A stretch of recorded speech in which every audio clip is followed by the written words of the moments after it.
WH কোশ্চেনগুলো মূলত interrogative, adjective, adverb এগুলো থেকেই এসেছে। তো এগুলো আমরা লিখে দেখা যাচ্ছে।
হুইচ, হোয়াট এবং হুজ অ্যাডজেক্টিভ হিসেবে ব্যবহৃত হয়।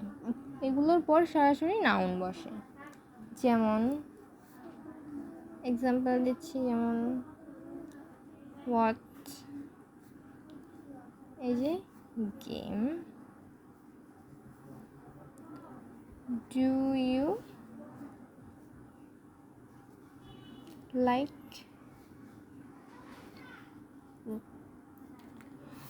তুমি কোন খেলা পছন্দ করো। তারপরে এই যে as an adjective word plus noun, আমি এখানে দিচ্ছি অ্যাজ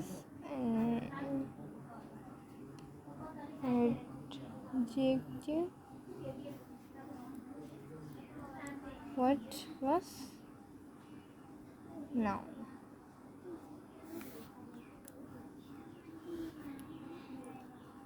তারপরে এই যে when, where, why, how adverb হিসেবে ব্যবহৃত হয়। এগুলোর উত্তর হয় অ্যাডভার্ব। যেমন হোয়েন ডিড ইউ সুইম, তুমি কখন সাঁতার কাটছিলে।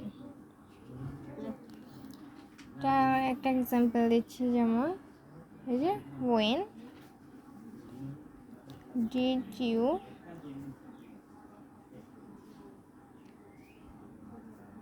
সুইম,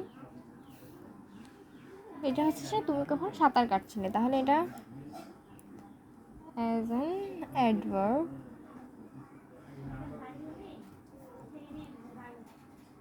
হেন প্লাস ভার্ব, এগুলো এভাবে বসেছে। তারপরে এই যে what, which, who, hmm, who pronoun হিসেবে ব্যবহৃত হয়। এগুলোর উত্তর নাউন দিয়ে দেওয়া হয়। যেমন হোয়াট ডু ইউ ওয়ান্ট, হচ্ছে তুমি কি চাও। তাহলে এটা কিভাবে বসেছে, অ্যাজ এ প্রোনাউন হচ্ছে যে হোয়াট প্লাস ভার্ব, এটা এভাবে বসেছে। এরকম হুইচ, হু, হোম, হুজ এগুলো এভাবে বসবে এই প্রসেসে।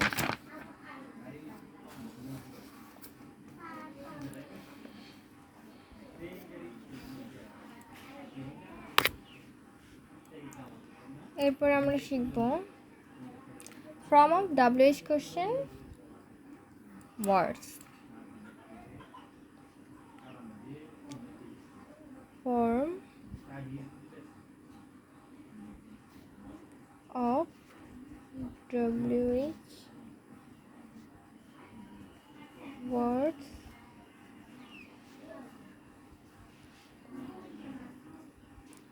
WH ওয়ার্ডের রূপসমূহ। এখানে প্রথম হচ্ছে যে ব্যক্তির জন্য, ফর পারসন।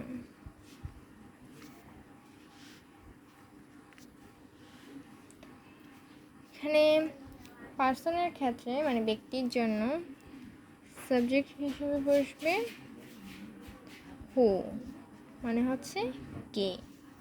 তারপর অবজেক্ট হিসেবে আসবে হু, আসবে হোম, আসবে কে বা কাকে, কাদেরকে লিখে দিই, কাদের কে বা কাকে। তারপরে পজিটিভ,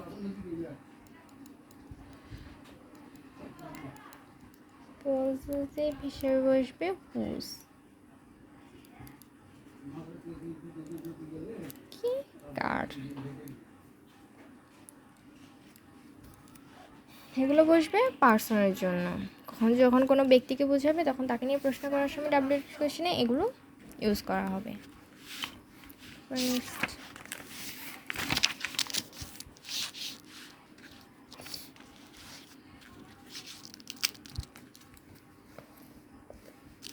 এটা হচ্ছে যে ফর থিংস, বস্তুর জন্য, ফর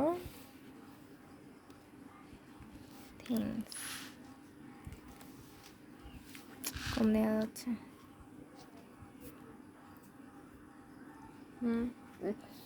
হচ্ছে বস্তুর জন্য, থিংস হচ্ছে যে বস্তুকেই বোঝায় সাধারণত।